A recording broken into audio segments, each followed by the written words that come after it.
لیکن انسان جب اپنے بارے میں سوچے اللہ نے وہ کتاب اتاری ہے، بالکل صحیح ہے، وہ اللہ کی کتاب ہے، اس میں کوئی شک و شبہ نہیں، لیکن اس کتاب کو پڑھنا، اس کو سمجھنا، اس کے مطابق زندگی گزارنا یہ نبیوں نے بتایا۔ اللہ نے ہم کو طرح طرح کی صلاحیتوں سے نوازا ہے، دیکھنے کے لیے آنکھیں دی ہیں، سننے کے لیے ناک دیا ہے، چکھنے کے لیے زبان دیا ہے، بولنے کے لیے زبان دیا ہے، سننے کے لیے کان دیا ہے، چلنے کے لیے پیر عطا کیا ہے، کسی چیز کو پکڑنے کے لیے ہاتھ عطا کیا ہے۔ لیکن کیا انسان ان تمام امانتوں کو، ان تمام صلاحیتوں کو اللہ کی مرضی کے مطابق استعمال کر سکتا ہے؟ ہرگز نہیں کر سکتا۔ اس لیے اس کو نبی کی ضرورت پڑی، رسول کی ضرورت پڑی، اور ایک دو رسول نہیں، 1,24,000 اللہ نے انبیاء اور رسولوں کو دی، جن کا کام یہ تھا کہ اپنے دور میں، اپنے زمانے میں، اپنے لوگوں کو صحیح راستے کی رہنمائی کریں۔ حضرت آدم علیہ السلام کے زمانے سے یہ سلسلہ شروع ہوتا ہے، اور مختلف انبیاء مختلف زمانے میں آتے رہے، بلکہ کوئی زمانہ ایسا نہیں تھا جس میں کوئی نبی نہ آیا ہو۔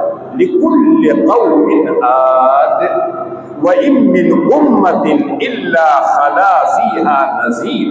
ہر امت میں کوئی نہ کوئی ڈرانے والا آیا، ہر قوم کی رہنمائی کے لیے اللہ نے کسی نہ کسی نبی اور رسول کو بھیجا ہے، اپنے دور میں، اپنے زمانے میں، اپنے علاقے میں۔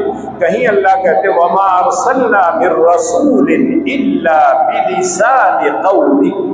جتنے انبیاء کو میں نے بھیجا ہے، جس قوم میں بھیجا تھا، ان کی زبان وہ جانتے تھے تاکہ ان کو صحیح راستے کی رہنمائی کر سکیں۔ ہم جانتے ہیں کہ ہم کو غذا کی ضرورت ہے، غذا نہیں کھائیں گے قوت اور طاقت نہیں پیدا ہوگی۔ ہم کو جانتے ہیں کہ یہ جسم جو ہے اس کو ڈھکنے کے لیے لباس چاہیے، اس جسم کو آرام کے لیے ایک چھپر چاہیے، ایک مکان چاہیے، ایک جھوپڑی چاہیے۔ لیکن انسان جب اس کا محتاج ہے تو انسان اپنی اچھے بننے کے لیے اس کو کچھ اور چیزوں کی ضرورت ہے۔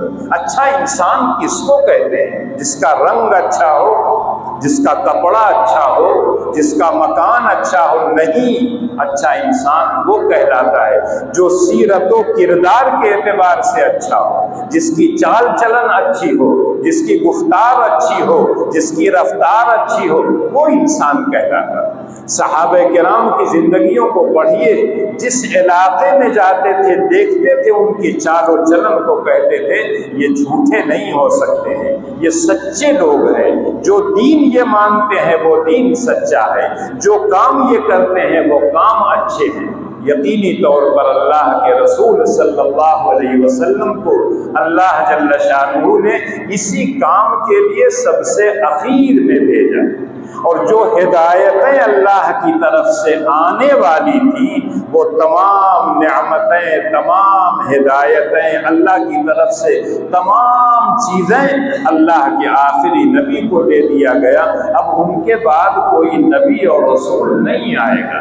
اليوم اکملت لکم دینکم واتممت علیکم نعمتی ورضیت لکم الاسلام دینا۔ اللہ اپنے نبی سے کہتے میں نے تمہارے لیے دین کو مکمل کر دیا، جتنی نعمتیں تم لوگوں کو دینی تھی میں دے چکا، اور تمہارے لیے دین اسلام کو پسند ہے۔